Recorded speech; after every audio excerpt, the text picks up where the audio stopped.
নমস্কার, আপনারা দেখছেন এখন দাসপুর বার্তা। এখন নিষ্ঠ প্রচেষ্টায় WBCS পরীক্ষায় সফল ঘাটাল মহকুমা 3 কৃতিকে সম্বর্ধনা ঘাটাল বর্ণ পরিচয় মুক্ত মঞ্চে। সম্প্রতি WBCS পরীক্ষায় ঘাটাল মহকুমা থেকে সফল 3 জনের মধ্যে একজন হলেন দাসপুর 1 ব্লকের কুঞ্জপুর গ্রামের ভূমিপুত্র অনুপ সামন্ত, পিতা প্রশান্ত সামন্ত। মা বাবা ও শিক্ষক মণ্ডলীর প্রেরণায় কলোড়া উচ্চ বিদ্যালয় থেকে 2011তে মাধ্যমিক ও 2013তে উচ্চ মাধ্যমিক পাশ করে মেদিনীপুর কলেজ থেকে রসায়নে সাম্মানিক স্নাতক ডিগ্রি অর্জন করেন অনুপবাবু। এরপর WBCS পরীক্ষার জন্য একনিষ্ঠ প্রস্তুতি। এরই মধ্যে SI অফ পুলিশ পদে নিযুক্ত হয়ে ও WBCS পরীক্ষার প্রস্তুতি নিয়ে 2020তে গ্রুপ সিতে উত্তীর্ণ হয়ে জয়েন্ট বিডিও পদে যোগ দেন। এরই মধ্যে সহধর্মিনী প্রেরণায় 2022-এ চূড়ান্ত পরীক্ষায় সফল হয়ে অ্যাসিস্ট্যান্ট কমিশনার অফ রেভিনিউ পদে নিযুক্ত হয়েছেন। দ্বিতীয়জন হলেন অনিমেষ পাণ্ডা, ঘাটাল শহরের কোন্নগর 16 নং ওয়ার্ডের বাসিন্দা। ঘাটাল মহকুমা শাসক সুমন বিশ্বাস ও শিক্ষক মণ্ডলীর প্রেরণায় WBCS-এ চূড়ান্ত পরীক্ষায় সফল হয়ে WBRS পদে নিযুক্ত হয়েছেন। এবং তৃতীয়জন হলেন শেখ মঞ্জুর আহমেদ, ঘাটাল ব্লকের সোলাগেড়া গ্রামের ভূমিপুত্র। সহোদর দাদা ও শিক্ষক মণ্ডলীর প্রেরণায় গ্রাম্য হাই মাদ্রাসা থেকে মাধ্যমিক 2014তে, বিনাপানি উচ্চ বিদ্যালয় থেকে উচ্চ মাধ্যমিক 2016তে পাশ করে মেদিনীপুর কলেজ থেকে ইংরেজিতে সাম্মানিক স্নাতক ডিগ্রি অর্জন করেন। এরপর একনিষ্ঠ প্রচেষ্টায় WBCS-এর চূড়ান্ত পরীক্ষায় সফল হয়ে এ গ্রুপের এক্সিকিউটিভ পদে নিযুক্ত হয়েছেন।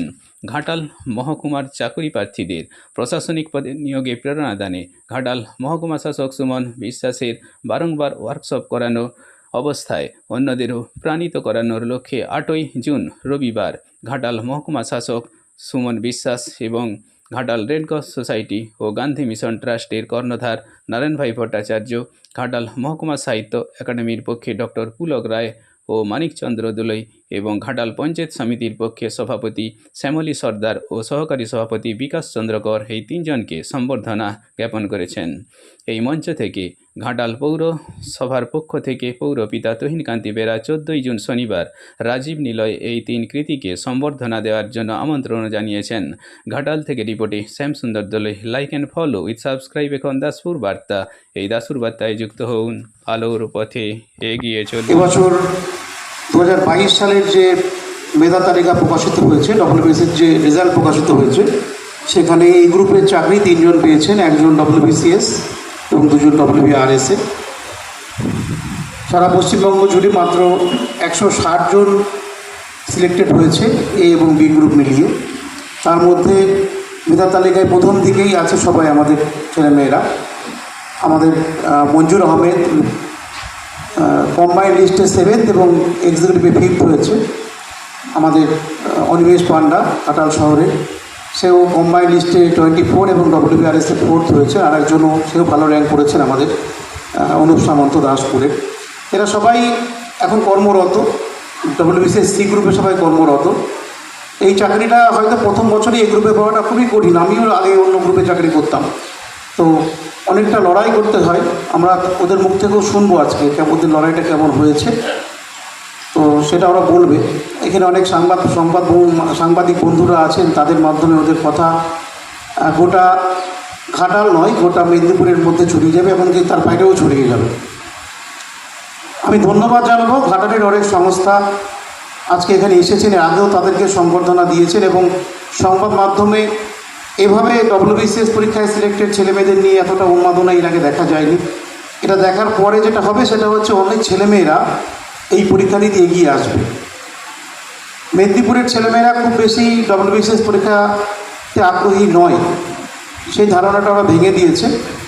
ওদেরকে দেখে আরও অনেক ভবিষ্যৎ প্রজন্মের ছেলেমেয়েরা এগিয়ে আসবে। এই জন্য সংবাদ মাধ্যম যে কাজটি করেছে সমস্ত চ্যানেলের তরফ থেকে খুব ভালো, ওদেরকে একটু হাইলাইটেড করেছে এবং সেটার ফলে অনেক ছেলেমেয়েরা, অনেকে এখন ভাবেন যে পড়াশোনা করে চাকরি হয় না, তারা অন্তত আগ্রহী হবে পড়াশোনা করতে। এই জন্য আমি ধন্যবাদ জানাবো ঘাটালের সংবাদ মাধ্যমকে। আমার নাম শেখ মঞ্জুর আহমেদ, আমি ঘাটাল ব্লকের অন্তর্গত সোলাগিরি গ্রামে আমার স্থায়ী বাসিন্দা। আমার মাধ্যমিক 2014 সালে চক্রচিপুর হাজী নবিরুদ্দিন হাই মাদ্রাসা থেকে এবং হায়ার সেকেন্ডারি 2016-তে পাস করি। তারপরে আমি মেদিনীপুরে শিফট হয়ে যাই আমার গ্র্যাজুয়েশন কমপ্লিট করার জন্য। আমি ইংরেজিতে অনার্স করি এবং তারপর থেকে আমি আমার যে কাঙ্ক্ষিত লক্ষ্য WBCS এক্সিকিউটিভ হওয়ার, তার জন্য আমি আলামিন মিশনে বারুইপুর শাখাতে আমি শিফট হয়ে যাই এবং অ্যাকচুয়ালি সেখান থেকে আমার জার্নিটা শুরু হয়।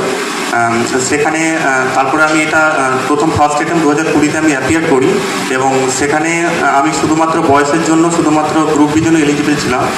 আলটিমেটলি আমি প্রিলিমস পাস করি, বাট কোনো গ্রুপে আমার সিলেকশন হয়নি। আর আমার সেকেন্ড অ্যাটেম্প 2021-এ ছিল। সেকেন্ড অ্যাটেম্পটে আমি এসিটি হিসেবে সিলেক্টেড হই, যেটার জন্য আমি মেদিনীপুর চার্জে এখন পোস্টেড আছি এবং এটা আমার থার্ড অ্যাটেম্প 2022-এ WBCS এক্সিকিউটিভ হিসেবে সিলেক্টেড হয়েছে এবং এটা আমার ড্রিম পোস্ট। আর এর মাঝে যে 2019 থেকে যে জার্নি শুরু হয়েছিল সেটা 2022-এ সম্পূর্ণ হয়েছে। এর মাঝে অনেক অবস্টেকেল ছিল, ফিনান্সিয়াল অবস্টেকেল ছিল। আমার পরিবারের বাবা মা, আমার দাদা অনেক ডেডিকেশন করেছে, তাদের জন্য আমি এই জায়গায় আসতে পেরেছি এবং কি হয় যে আমার সাকসেসফুল হয়ে গেছি এরকমটা মনে করিনি। কেন যেই লক্ষ্যর জন্য আমি WBCS এক্সিকিউটিভ এসেছি সেটা যেমন মানুষের কাজ করার জন্য, সমাজের একটা কন্ট্রিবিউশন করার জন্য, যে আমাকে সমাজে অনেক কিছু দিয়েছে এবং সেটা আমাকে পে অফ করতে হবে সমাজকে এবং তার জন্য এসেছি। এবার সেটা যদি সম্পূর্ণ করতে পারি তবেই মনে করবো যে আমি আমার ড্রিমটা সফল হয়েছে। এবং তার কল পাই গ্রুপের জন্য 2021-এ তখন আমি সুমন স্যার আর অর্জুন স্যারকে রিকোয়েস্ট করি, স্যার কয়েকটা মক ইন্টারভিউ অ্যারেঞ্জ করুন। কারণ ফার্স্ট থেকেই আমাকে অর্জুন স্যার সাবধান করেছিলেন যে তোমার হয়তো প্রিলিমস বা মেন্সে প্রবলেম হবে না, কিন্তু তোমার জন্য ইন্টারভিউটা একটা ভাইটাল প্রবলেম হতে পারে। 25শে ডিসেম্বর আগস্ট রেজাল্ট বেরিয়েছিল, সে এক প্যাথেটিক দিন ছিল। নিজের 100% দেওয়া সত্ত্বেও সেবার সিলেক্টেড হতে পারিনি। স্যারকে জানিয়েছিলাম, স্যার এত কিছুর পরে হলো না। স্যার তখন বলেছিলেন 21-এ হয়নি তো কী হয়েছে, 22 তো আছে, 22 না হলে 23-ও তো দিচ্ছ, তোমার সিলেকশন হবে। এই গ্রুপ সির যখন রেজাল্ট বেরোলো 2021, তাতে আমি স্টেট ট্যাক্স অফিসার হিসেবে সিলেক্টেড হলাম। স্যারকে জানালাম, স্যার কংগ্রাচুলেট করলেন এবং বললেন, অনিমেষ এখানে যেন জার্নিটা না শেষ হয়, তোমার তো 22-23 দেওয়া আছে, তুমি গ্রুপ এ তোমাকে 22-এ আসতে হবে, সেই ডেডিকেশনটা রাখো। Finally assistant commissioner of revenue হিসাবে WBCS 2022-এ ফাইনাল মেরিট লিস্টে, কম্বাইন লিস্টে আমার 24 র্যাঙ্ক হয়েছে এবং আমার ডিপার্টমেন্টাল র্যাঙ্ক 4। এবার আমি আমার ড্রিম পোস্ট আশা করছি অ্যাসিস্ট্যান্ট কমিশনার অফ রেভিনিউ হিসাবে ফাইন্যান্স ডিপার্টমেন্টে জয়েন করতে পারবো। এক্ষেত্রে আমি এক্সিকিউটিভ অপশান দেওয়ার সুযোগ ছিল, কিন্তু লাস্ট 1 বছর যেহেতু আমি কমার্শিয়াল ট্যাক্সে কাজ করছি, আমার ওখানকার কাজ বা ওয়ার্ক কালচার বেশ ভালো লেগেছে। রাজ্য সরকারের জন্য যে ফাইন্যান্স মোবিলাইজেশন বা এর জন্য যে কাজ করা, এটা আমার জন্য বেশ প্রাউড ফিল করিয়েছে। তাই আমার মনে হয়েছিল আমি যে কাজটা শিখছি, আমার ট্রেনিংয়ের জন্য রাজ্য সরকার যে খরচা করলেন, সেটার জাস্টিফিকেশন প্লাস আমার নিজের ভালোবাসা সব কিছু মিলিয়ে আমি আরও 1টা বছর আমি রেভিনিউ সার্ভিস দেখতে চাই, কারণ আমার ইন্টারেস্ট গ্রো করছে। এবং সেক্ষেত্রে আমার হাতে 2023-এর যে বিশেষ অপশান আছে, সেক্ষেত্রে আমি এক্সিকিউটিভের জন্য আরেকবার নামবো। ওটাই খুব ভালো লাগছে, খুব সবাই খুব খুশি। এটা ওর মানে নিজের জন্য, ওর নিজের কষ্টের জন্য ও নিজের ইয়ে করেছে, আর ওর জন্য ওর স্যারেরা ওকে অনেক সাহায্য করেছে। এরা তো যথেষ্ট নিজেদের পারদর্শিতায়, নিজেদের চেষ্টায় তারা এই জায়গায় এসে পৌঁছেছে, কিন্তু স্যারের অবদানও কিন্তু এর পিছনে অনেক রয়েছে। এটা আমাদের নতুন করে বলার কিছু নেই এবং আমরা সবাই সেটা জানি। কাজে এদেরকে আমার আন্তরিক অভিনন্দন, ধন্যবাদ এবং শুভেচ্ছা তো রইলই, এবং স্যারকেও আমাদের অনেক অনেক শ্রদ্ধা এবং অভিনন্দন জানাই। আর যে 3 জন WBCS হয়েছে তাদের আশীর্বাদ করছি, ভবিষ্যতে তারা আরও বড় হোক। অনেক দিকে বিশেষ করে ধন্যবাদ দিতে চাই, ওরা ওদের স্ট্রাগলের দিনগুলোকে এখানে তুলে ধরার জন্য, যেটা হয়তো আমাদের এই যুব সমাজকে অনেকটা অনুপ্রাণিত করে। প্রথমেই আসি, আমি যে আজ স্টেজে আসি, এটা একক প্রচেষ্টা কখনোই নয়।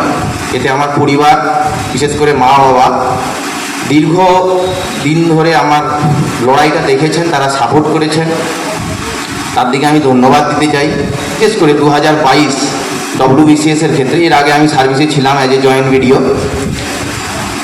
পরীক্ষার ঠিক আমার মনে আছে, আমি মেন আর 1 মাস বাকি, রেজাল্ট বেরিয়েছে ফিলিমসের, 1 মাসের মধ্যে মেন্স।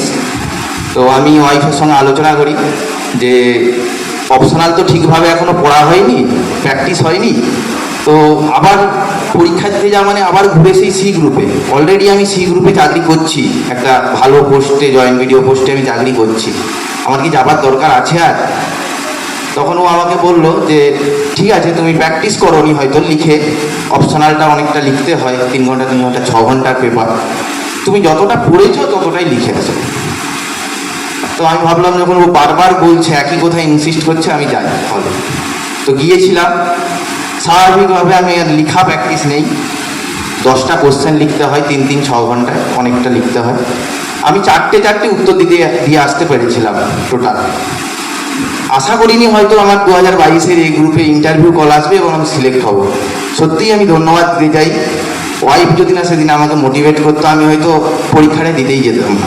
2011 সালে কলোরা হাই স্কুল থেকে আমি মাধ্যমিক এবং 2013-তে উচ্চ মাধ্যমিক, তারপর মেদিনীপুর কলেজে কেমিস্ট্রি অনার্স নিয়ে আমি 3 বছর পড়াশোনা করি। 2016 শেষে আমি ধানবাদ ISM, এখন IIT, ওখানে MSc-তে চান্স পাই। এছাড়াও PHU, IIST শিবপুর, এগুলোতে আমি MSc-র চান্স পাই। করোনা একটা দীর্ঘ পিরিয়ড চলে, সমস্ত পরীক্ষা স্তব্ধ হয়ে যায় 2020, 2021। তখন আমার মনের মধ্যে একটা রিগ্রেট হতে থাকে, হয়তো আমি ভুল করলাম। কিন্তু সত্যি ভগবানের আশীর্বাদে ওই টাইমটা আমি খুব স্টাডি করেছিলাম, যেহেতু আমার 2টো অ্যাটেম্প্ট আমি মিস করে গিয়েছিলাম, ফলে আমার দেয়ালে পিঠ থেকে যাওয়ার মতো, আমাকে কিছু একটা করতে হবে। এবং বাবা ইতিমধ্যে এক ইটভাটার স্টাফ ছিলেন, করোনাকালে সেটা চলে যায়, ফলে আমার মধ্যে একটা চলছিল যে সংসারের দায়িত্বটা এবার আমাকে নিতেই হবে। এই করোনা পিরিয়ডে একটি পরীক্ষা হয়েছিল, সেটা পুলিশের পরীক্ষা। আবার ঘুরে ফিরে আবার সেই পুলিশের পরীক্ষাতে আমাকে ফর্ম ফিল আপ করতে হয়, আবার প্রত্যেকটা স্টেজ ক্লিয়ার করে আমি পুলিশে চাই। ইচ্ছে নেই তাও আমাকে ওই চাকরি করতে হয়। হয়তো আমি ভাবছিলাম পুলিশ হলে হয়তো আমার চ্যালেঞ্জ হয়ে যাবে, WBCS হয়তো হার পাওয়া হবে না। ইচ্ছে না থাকা সত্ত্বেও আমি জয়েন করি। পুলিশের ট্রেনিং খুব রিগোরিয়াস ট্রেনিং হয়, 1 বছর। সকাল ভোর 4টে থেকে চালু হয়, শেষ হয় রাত্রি 9টায়। ফলে আমার পড়াশোনার কোনো স্কোপ নেই। তো আমি ঠিক করলাম যে আমাকে 1 ঘন্টা হলেও বের করতে হবে দিনের শেষে। সারাদিন রোদে ক্লান্তি, খুব টায়ার্ড লাগতো। রাতে এসে 9টার সময় খাওয়া দাওয়া করে এসে চারিদিকে লাইট অফ হয়ে যেত। আমি ঠিক সেই সময় লাইট ল্যাম্প জ্বেলে 1 ঘন্টা বা 2 ঘন্টা স্টাডি করতাম। 2020, 2021, 2022 এই 3টি মেন্স আমি পুলিশে থাকাকালীনই দিই, এবং ভগবানের আশীর্বাদে 3টি মেন্সই আমি ক্লিয়ার করি। 2020-তে আমি অ্যাজ এ জয়েন্ট ভিডিও হিসাবে সিলেক্ট হই। 2022-এ আমি রেভিনিউ অফিসার হিসাবে সিলেক্ট হই, যাতে আমি এখন কর্মরত, আমি পুরুলিয়ার আরসা ব্লকে। এবং 2022-এ আমি as a assistant commissioner of revenue WBRS-এ আমি সিলেক্ট হই। তো এই দীর্ঘ জার্নিতে অনেক আপ অ্যান্ড ডাউনস এসেছে। প্রত্যেক ক্ষেত্রে আমি আমার পরিবারকে পেয়েছি, আমার বন্ধুবান্ধব যারা আমার সঙ্গে কন্টিনিউ যোগাযোগ রেখেছে, তাদের সহযোগিতা ছাড়া হয়তো আমি এই স্টেজে আসতে পারতাম না। প্রত্যেকে আবার আমি ধন্যবাদ জানাতে চাই। এবং আবারও সবার শেষে আমি ধন্যবাদ জানাতে চাই মাননীয় মহকুমা। আগামী শনিবার ঠিক বেলা 10টায় আমরা ঘাটাল পুরসভার পক্ষ থেকে আপনাদেরকে সম্মানিত করতে চাই। দয়া করে যদি আপনারা শনিবার 10টায় সময়টা দেন। ঘাটাল মহকুমার কৃতি সন্তান, তাদেরকে আজকে আমরা সম্বর্ধনা জানাবো। আজকে আমরা এখানে উপস্থিত হয়েছি। আমাদের এই ভাইদের বলবো, বিশেষ করে মঞ্জুর আর অনিমেষ, অনুপকে। অনুপ তো আমাদের দাসপুরের ছেলে, আমার নামও জানে, চেনে, গান্ধী মিশন কতবার গেছে হয়তো, তাও দেখেছি। তো ঘটনা হচ্ছে এই যে এরা আগামী দিনে আমাদের সমাজকে নতুন পথ দেখাবে। আজকে সরকারি অফিসাররা ইচ্ছা করলে অনেক বেশি কাজ করতে পারে, অনেক করতে পারে, কিন্তু একটা জায়গায় গিয়ে আমার বাধাপ্রাপ্ত হয়ে যায়, তারা ঠিকমতো করতে পারে না। কিন্তু আমার মনে হয় এই সবকে তারা ওভারকাম করে ফেলবে যদি এই পরশ পাথরের ছোঁয়া পেয়ে থাকে। এই এমন একটা খরচ কথা আমি বলছি, ওনাকে বাড়িয়ে কিছু বলছি না। এখানে অনেক ছেলে মেয়েদের উনি তৈরি করেছেন, উৎসাহ দিয়েছেন, অনেক ভলেন্টারি সেক্টরের অর্গানাইজেশনকে উৎসাহ দিয়েছেন, বিভিন্ন জায়গায় কাজ করতে গেছেন। এই কয়েকদিন আগে 5 তারিখে একটা ঐতিহাসিক ঘটনা ঘটলো, সাইকেলে করে 15 কিলোমিটার গিয়ে গাছ বসানো হলো। কেমন লাগছে? হ্যাঁ, আমি এসডি অফিসেরই সাহায্যে বা স্যারেদের সাহায্যে পেয়েছি, এখানকার ট্রেনিং থেকেই আমি বিসিএস ক্লিয়ার করেছি। খুব ভালো লাগছে। এক সময় স্যারেদের সাথে ক্লাস করতাম, স্যারেরা ক্লাস নিতেন, আমি স্যারেদের অপোজিট দিকে বসতাম। এখন এক সার্ভিসে আসতে পেরেছি, গ্রুপে ক্যাডার, ভালো লাগছে। সাফল্যের পেছনে কাদের অবদান? সাফল্যের পেছনে বাবা মা অবশ্যই, ওনারা সাহায্য করেছিলেন বা সাপোর্ট করেছিলেন বলেই আমি আজকে আসতে পেরেছি। তার পাশাপাশি স্যারেরাও যে গাইড করেছিলেন, উইদাউট এনি কোচিং সেন্টার এটা করা ফার্স্ট অ্যাটেম্প, মানে সবাই প্রশংসা করছেন। স্যারেদের অবদান অবশ্যই অবশ্যই আছে। আমার মা পাশে আছে। নাম কি? আমার নাম অনিমেষ পান্ডা, ফোন নম্বর ঘাটাল 16 নম্বর ওয়ার্ড। ভালো লাগছে, কন্টিনিউ স্ট্রাগলের পর আজকে সাকসেসের স্বাদ পেলাম, অনন্য অভিজ্ঞতা। কাদের অবদান রয়েছে সাফল্যের? এই সাফল্যের পিছনে সব থেকে বড় অবদান যদি হয় সে বাবা মা, যিনি স্ট্রাগল লাইফে আমাকে অলওয়েজ সাপোর্ট করে গেছেন, এবং আমার ওয়াইফ এবং আমার বন্ধু বান্ধব যারা ক্লোজ ফ্রেন্ড আমার স্ট্রাগলকে যারা সামনে থেকে দেখেছে এবং আমার সাপোর্ট করেছে আমার দুদিনে। এছাড়াও আত্মীয় স্বজন, শিক্ষক যাদের কাছে গাইড পেয়েছি, সঠিক গাইড পাওয়ার জন্য। যুব সমাজের প্রতি কী বার্তা দেবেন? যুব সমাজের প্রতি এই বার্তা যে লক্ষ্য যদি ঠিক থাকে, যদি পরিশ্রম করা যায়, ধৈর্য যদি রাখা যায়, তাহলে একদিন সফল হবে। সময় হয়তো কখনো খারাপ আসতে পারে, কিন্তু সময় সম্পর্কে এটা সব থেকে বেশি ইন্টারেস্টিং। সময় পরিবর্তন, আজ অন্ধকার কারণ। তোমার নাম? অনুপ সামরিক, বাড়ি দাসপুর, ইন্দ্রপুর গ্রাম। এখানে বাবা মায়ের তো অবদান থাকেই, তার সঙ্গে সঙ্গে আমার দাদাকে দিয়েছি, যিনি আমাকে প্রত্যেকটা স্টেজে আমাকে সাপোর্ট করেছে। আমার সমস্ত বন্ধুরা, এখানে একজন বন্ধু দাঁড়িয়ে আছে, তো এরকম আরও অনেক বন্ধু আছে, অনেক টিচার আছে, অনেক ইনস্টিটিউশন আছে যারা আমাকে সাপোর্ট করেছে, যেমন আলাদা ইনস্টিটিউশন আছে। তো সবারই অবদান আছে। ঘাটালে কি ছোটোবেলা থেকে পড়াশোনা করেছি? আমার গ্রাম হচ্ছে সোলাগেরিয়া। আমি চক্রচিপুর হাজি নজরুদ্দিন হাই মাদ্রাসা থেকে মাধ্যমিক দিই এবং 2014 সালে এবং 2016 সালে রসিপুর জিনাপানি হাই স্কুল থেকে উচ্চ মাধ্যমিক পাস করি। তারপরে আমি মেদিনীপুর কলেজ থেকে ইংলিশে অনার্স কমপ্লিট করি, দেন আর ফার্দার পড়াশোনা করি। আমার নাম শেখ মঞ্জুর আহমেদ, বাড়ি ঘাটাল ব্লকেরই অন্তর্গত সোলাগেরিয়া গ্রাম।